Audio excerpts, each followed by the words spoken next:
জনাব তারেক রহমান, আপনাকে আমাদের অনুষ্ঠানে স্বাগত জানাই। আপনি আমাদের শুভেচ্ছা এবং কৃতজ্ঞতা বা ওই জায়গা থেকে যদি চাইতাম খালেদ, যদি চাইতাম তখন যখন মিলিটারি আমার বাসায় এসে বসে রইল সারা রাত আমাকে রাজি করানোর জন্য, আমি তো লুফে নিতাম যে রাজি আছেন। আমি বললাম না, সকালবেলা আসলে একই কথা পাবেন, কারণ আমি তো এটা এমন কিছু না যে মনের মধ্যে সন্দেহ রেখে দ্বন্দ্ব রেখে আপনাদেরকে বলছি, অত্যন্ত পরিষ্কার ভাবে আপনাদের কাছে বলছি। ঠিক আছে, তা না হলে তো আমি সঙ্গে সঙ্গে রাজি হয়ে যেতাম। কে ছাড়ে যে আপনাকে দেশের পুরো সরকারের প্রধান হবার জন্য আহ্বান জানাচ্ছে? আমি 10 বছর দিয়ে কি করবোটা কি? আমি 10 বছর দিয়ে আমি তো বলছি আমি এই কাজের জন্য নই। এটা কি এখন আমার জন্য করা যাচ্ছে না যে আমি নারাজ, যে করতে চাই না? তুমি ভাবখানা এমন করছো যেন আমি আপত্তি করছি, আমি কাজ করতে চাই না। আমাকে যে বললাম চোর বদমাইশ করে রেখেছে, সেখানে কাজ করার তো কথাই উঠছে না। আমার নাম উঠলেই ওনার রাগ উঠে যায়। পদ্মা নদীর কথাটা যখন উঠলই, পদ্মা ব্রিজ সম্পর্কে যে কথাটা সরকারের উচ্চ মহল থেকে এটা বলা হয় যে আপনি আপনার ক্ষমতা ব্যবহার করে বা আপনার পরিচিতি ব্যবহার করে বা আপনার যে একটা সাংঘাতিক রকমের গ্রহণযোগ্যতা সারা দুনিয়াতে আছে, যেটি আসলে ওয়ার্ল্ড ব্যাংক সহ অন্য জায়গায় আছে, সেটি দিয়ে আসলে আপনি পদ্মা সেতুটা বাংলাদেশ যাতে ঋণ না পায় সেটির জন্য আপনি চেষ্টা করেছেন। রাষ্ট্রের সর্বোচ্চ ক্ষমতায় বা রাজনীতির জায়গায়, দেশ পরিচালনায়, সেগুলিতে আপনি আসলে আসতে চেয়েছিলেন কিনা, চান কিনা, বা ওই জায়গা থেকে যদি চাইতাম খালেদ, যদি চাইতাম তখন যখন মিলিটারি আমার বাসায় এসে বসে রইল সারা রাত আমাকে রাজি করানোর জন্য, আমি তো লুফে নিতাম। রাজি করানোর জন্য বসে থাকতে হবে কেন? আমি যদি ক্ষমতায় চাইতাম বলে আর চলেন কি করতে, কি কোন জামাটা পড়তে হবে দেখিয়ে দেন, এখনই যাচ্ছি। আমি তো সেটা করিনি। তাদের সঙ্গে তর্ক করেছি, সারা রাত ধরে তর্ক করেছে যে না ভাই, আমাকে দিয়েন না, আমি এই কাজের উপযুক্ত না, আপনারা অন্য লক্ষ্য যান। তারা আমার উপরে মন ঠিক করে ফেলেছে আমাকে নিতে হবে। আমি বারে বারে বলতেছি তাদেরকে, তারা নিরাশ হয়ে ফিরে গেল, বললো যে সকালবেলা আবার আসবো, সকালবেলায় আসলে তখন আপনি আমাদেরকে বলেন যে রাজি আছেন।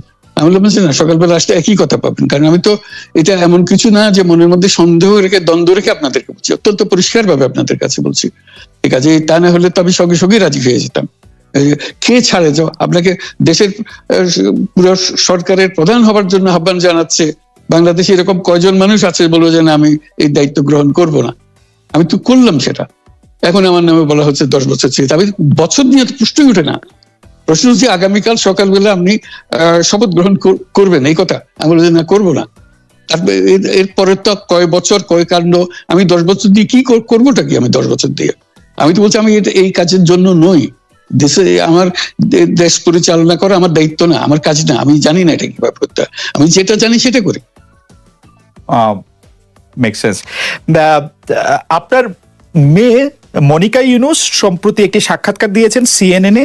সেখানে আমি তাকে একটু যদি অনুবাদ করি তাহলে সেরকম পড়তে পারবো যে আমি তাকে উদ্ধৃত করছি যে কোনো এক সময় প্রধানমন্ত্রী শেখ হাসিনা ও ডক্টর ইউনুস একসঙ্গে কাজ করেছেন। আমি আশা করি সেই সময়টা আবার ফিরে আসুক, শুধু গ্রামীণ কিংবা সংশ্লিষ্ট সব প্রতিষ্ঠানগুলোর ভালোর জন্যই নয়। যদি তারা আবারও একসঙ্গে কাজ করেন তাহলে সেটা চমৎকার হবে। এই মনিকা ইউনুসের এই আশা কি আপনারও মানে একই রকম আশা কিনা যে প্রধানমন্ত্রী শেখ হাসিনা এবং ডক্টর ইউনুস একসঙ্গে কাজ করলে আরো কিছু চমৎকার কাজ হবে, বা এটা আপনি আশা করছেন এরকম কি? এটা কি এখন আমার জন্য করা যাচ্ছে না যে আমি নারাজ, যে করতে চাই না? তুমি ভাবখানা এমন করছো যেন আমি আপত্তি করছি, আমি কাজ করতে চাই না। আমাকে যে বললাম চোর বদমাইশ করে রেখেছে, সেখানে কাজ করার তো কথাই উঠছে না। আমার নাম উঠলেই ওনার রাগ উঠে যায়। আমাকে সুৎখোর না বললে ওনার মন তৃপ্ত হয় না। আমাকে চুবিয়ে না ডুবালে, পদ্মা নদীতে আমাকে চুবিয়ে না ডুবালে ওনার মনে শান্তি আসে না। ঠিক আছে, আমি কি করে বলবো? ওনাকে বলতে তো হবে, ওনাকে যদি কিছু বলতে হয়। পদ্মা নদীর কথাটা যখন উঠলই, পদ্মা ব্রিজ সম্পর্কে যে কথাটা সরকারের উচ্চ মহল থেকে এটা বলা হয় যে আপনি আপনার ক্ষমতা ব্যবহার করে বা আপনার পরিচিতি ব্যবহার করে বা আপনার যে একটা সাংঘাতিক রকমের গ্রহণযোগ্যতা সারা দুনিয়াতে আছে, যেটি আসলে ওয়ার্ল্ড ব্যাংক সহ অন্য জায়গায় আছে, সেটি দিয়ে আসলে আপনি পদ্মা সেতুটা বাংলাদেশ যাতে ঋণ না পায় সেটির জন্য আপনি চেষ্টা করেছেন। এই ব্যাপারটা নিয়ে কি আপনি একটু কিছু বলবেন যে এটা আপনার বিরুদ্ধে একটা অভিযোগ? কি বলবো, এটা বলো। এটা হাস্যকর একটা কথা মুখ থেকে বলে ফেললো, চোর ডাকাতের মতো। এটাও আরেকটা বলে ফেললো এটাই সত্য হয়ে গেল। আমরা যে বারে বারে বিবৃতি দিলাম তখন এটা প্রশ্নই ওঠে না। আমরা বাংলাদেশের নাগরিক হিসেবে আমরা গৌরবান্বিত যে এই পদ্মা সেতুর উপরে আমরা একটা সেতু বানাতে পারবো, এটার জন্য আমরা সবাই চাই। কাজে এটা তো বিরোধিতা করার তো প্রশ্নই ওঠে না, কেন বিরোধিতা করবো? দেশে যে একটা বড় রকমের ঘটনা ঘটতে যাচ্ছে সেটা তো আমরা সবাই সমর্থন করেছি। তিনি বলেই চললেন। এখন একজনে বলতে থাকলে তো আমার করার কিছু তো নাই। উনি এত শক্তিধর যে এখানে আমার কথা তো কিছুই থাকে না। ওনার সব সরকারের যাবতীয় প্রচার যন্ত্র ওনার হাতে। আমার তো আমার গলার যত তীক্ষ্ণ। আপনি তো কথা বলেন না, বললে তো নিশ্চয়ই আপনার সাথে না। একটি প্রশ্ন আসছে যে পদ্মা সেতুর যখন উদ্বোধন করা হবে তখন কি আপনাকে নিমন্ত্রণ জানানো হয়েছিল, যে মানে রাষ্ট্রের পক্ষ থেকে এরকম বলা হয়েছিল যে আপনাকেও নিমন্ত্রণ জানানো হবে, বা আপনি মনে আছে কিনা? মনে পড়ে না এরকম করছে। আচ্ছা, মনে আচ্ছা। গ্রামীণ ব্যাংকের আপনি যখন মানে গ্রামীণ টেলিকমটা আপনি প্রতিষ্ঠা করেন, সেই সময়ে গ্রামীণ টেলিকমের সাথে গ্রামীণ ব্যাংকের সম্পর্কের যে বিধিমালা, সেই বিধি কি আপনি যখন চলে এসেছেন গ্রামীণ ব্যাংক থেকে সেটি পরিবর্তন করা হয়েছিল? তো সেই পরিবর্তনটি মানে পরিবর্তনটির জায়গাটা যদি আমাদের একটু পরিষ্কার করতেন। পরিবর্তন ছিল যে আগে এটা নমিনেট করতে পারতো গ্রামীণ ব্যাংক, চেয়ারম্যান পদের জন্য একজন লোক নমিনেট করতে পারতো।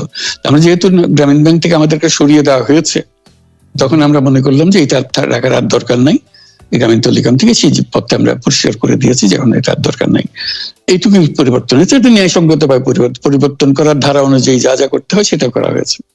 এতে তার ইচ্ছা বা তার কর্তব্য, তার করণীয় যে অবজেক্টিভস আছে, কোথাও পরিবর্তন হয় নাই। এই ক্ষেত্রে আমাদের এই বিষয়ে আর কি এইটাই আমাদের আরেকটা প্রশ্ন, সেটা হচ্ছে যে গ্রামীণ টেলিকম কি গ্রামীণ ফোন থেকে প্রায় 37% লভ্যাংশ পায়, যে এবং যদি পায় 34% লভ্যাংশ পায়, সেই 34% লভ্যাংশের যে টাকাটা, সেই টাকাটা কোথায় বা কি উদ্দেশ্যে ব্যয় করা হয়? সেই সামাজিক ব্যবসায় যেটি আসলে আপনার প্যাটেন্ট করা সোশ্যাল বিজনেস, সেটির কাঠামোটা আসলে কি, বা সেটি কিভাবে আপনি করেন?